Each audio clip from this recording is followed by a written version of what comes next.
coming.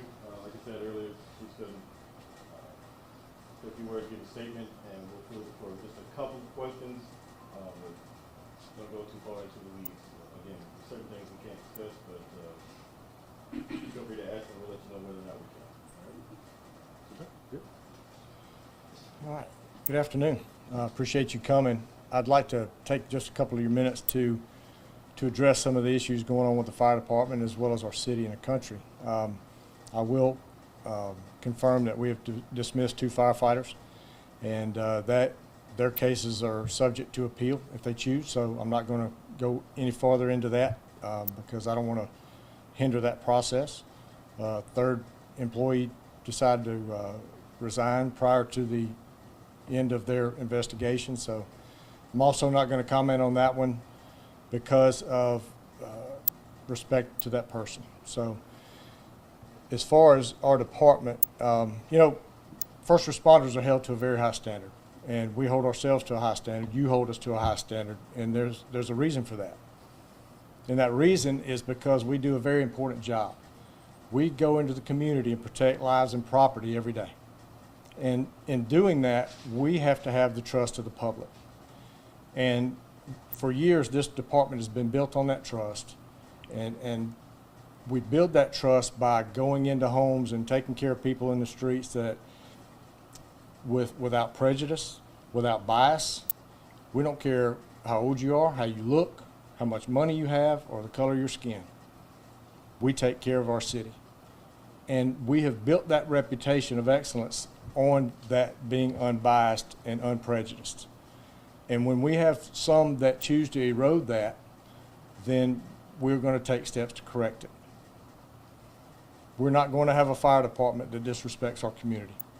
We are going to uphold the standards of what was left for us for this fire department and continue to make it better going forward.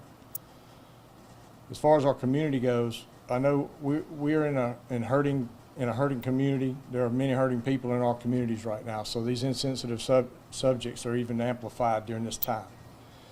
You know, everybody that we make calls on has different points of view, different ideologies, different mindsets. They come from different walks of life. So for us to go out and make a statement about a certain way of life or make a statement like that, because like I said, you hold us to a high standard. You trust what we do and you trust what we say. So it is very important that we are not biased in what we say. Okay, so that is of paramount importance to me. I took an oath to protect this city. And how we protect this city is by taking care of our fire department. And we are going to hold ourselves to the utmost standards. I'm not going to tolerate that type of behavior. So there's question about the amendment rights and things like that. I served in the United States Marine Corps. I fought for that First Amendment. I know well aware of what that is, and I respect it, and I'll continue to respect that. But what that is that protects our people from being imprisoned by the United States government for what they say. You have that right of free speech. You don't have that right to represent the men and women of the Mobile Fire Rescue Department and the city of Mobile. So with that said, I love our department. These are trying times for me. I love our men and women, so this is a very difficult time for me. So, Chief, yes. is there a social media policy or anything that the officer or the firefighters would be aware of, that they have to be careful what they say on social media when they are off the clock? Yes. Do they Yes, there sign is. that? They are required to read all of our operational guidelines, and we know who has read them. They are mandated that they understand all of them. Chief, what is the department doing to police employees? We are currently, we don't go looking for it, but when we field complaints, we address those on an individual basis. Can you tell us what that policy says about social media or off the clock, like whether that speech is? Do you know what it says, like, or generally what it says? I don't want to quote generalities, and I'm not at liberty to discuss it. You can certainly request that through city legal, and they can provide you a copy of it. Can you talk about the June 4th email that was sent out saying, you know, that you didn't want certain individuals to, quote, ruin the department's reputation?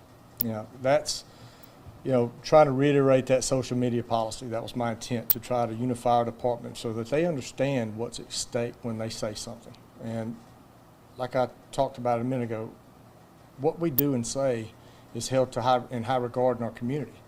So that, and especially during times where there are high emotions and reactions going on, you have to be very careful about what you say and do.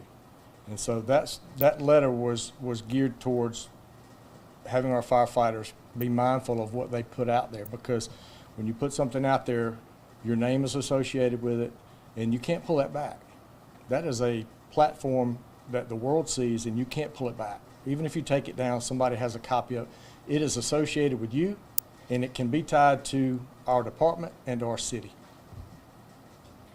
Do you expect any more fallout from officers, any more punishment related to firefighters not following the policy coming down the pike?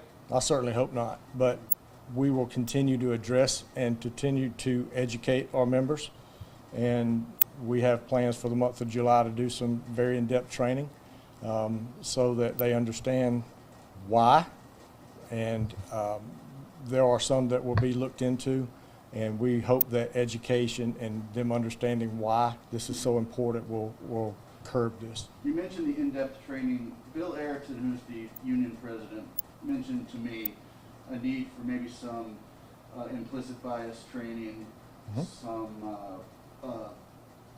diversity awareness training. Is that the sort of training you're talking about coming up? Yes. Okay. How did you guys become aware of what was posted online? We had different complaints from different avenues came to us. I don't want to reveal any of that, but then once we look at it, we certainly don't go looking for it. But when it's brought to our attention, we have coached and counseled and advised them. I had the chiefs go out and talk to every firefighter and make sure that they realize the importance of what's going on right now. Now, with this training, how often do you guys plan to have this training moving forward, so it won't be like a one-time thing? No, it's not going to be a one-time thing. This is going to move up our priority list. This is going to be, it's very important for us to do this. So I can't give you a timeline of how often, but it's going to be prevalent in what we do.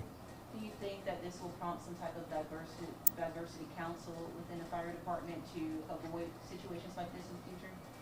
Well, we kind of have that. I have a human relations committee of men and women that I trust within this department that are leaders in here, and I listen to their guidance. So that will be used going forward, but this is not going to be a one-time training.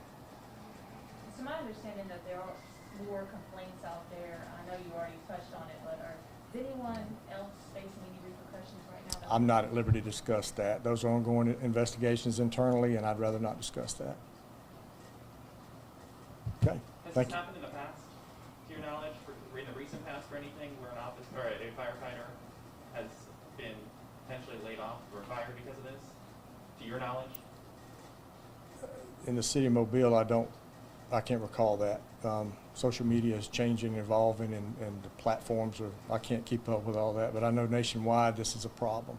It's not just Mobile, it's a nationwide issue. You know, there's a lot of companies nationwide that have dismissed employees for this type of thing, but this is a story there again because we're firefighters and we're held to that standard. A lot of them you don't hear about, but I've talked to different chiefs from around the country, and this is not exclusive to the city of Mobile.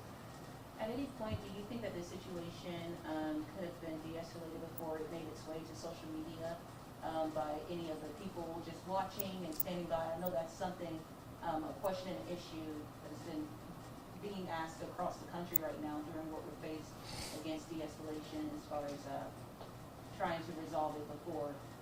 Right, and I can't speculate as what may or may not could have happened in these prior events, but I know going forward, part of our training is going to include, if you feel the need to lash out, then there's an avenue for you to do that, because us stressing that you don't need to voice your opinion, we do need to provide that outlet, and so that our employees know what to do with any frustration that they have. And because our firefighters are citizens just like everybody else. They represent our city, but they also have families, they have lives, and they have the same frustrations that everybody else has.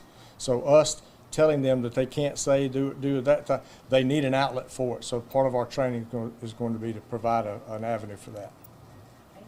What? I'm sorry, what prior training to social media did you guys have as a department? I know that's kind of been a new trend. It is a new trend, and if anything, we've talked about it, and I've had emails here and there that kind of touched on it, but I don't think we've done a good job, and that's on me. All right, so any failure for lack of training for our department to this point is 100% on me, and we will get it corrected going forward. All right, appreciate you guys' time. Thank you. Thank you. Done. Good to go.